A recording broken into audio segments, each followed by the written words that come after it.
error is dangerous to one's soul salvation.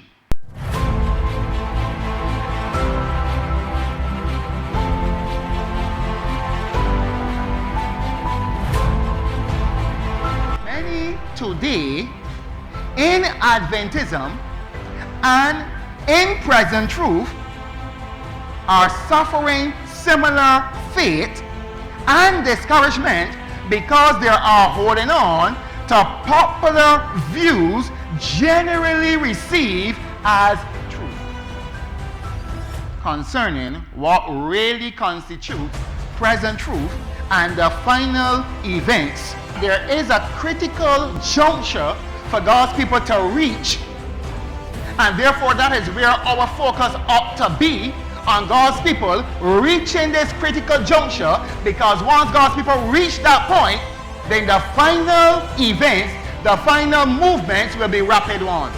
Many present truth ministers, some present truth ministers, are more focused on events rather than on God's people reaching the point in their character development. And that is where the focus ought to be. Based on what was happening with the coronavirus, they were saying that is no sense continuing your studies, no sense continuing your work, and therefore you need to give it up, you need to stop this, you need to stop that. And what has happened is that it has caused, because there have been and continue to be a delay, it has caused many persons to become discouraged. Many persons have walked out of present truth groups and gone back into nominal Adventism, and some of them have even gone back into the world. So where must our focus be? Our focus must be on becoming part of the loud cry ministry team to finish the work of the gospel in the world.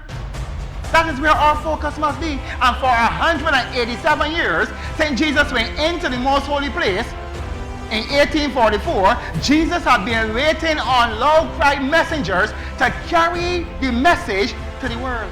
And Ellen White says in Great Controversy 608 that when the storm approaches, a large class who profess faith in the third angel's message, that's us, but have never been sanctified by the truth, that they will join rank with the opposition.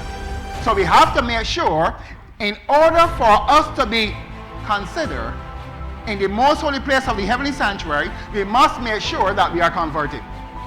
The second requirement is that we must be abiding in Christ and growing in grace.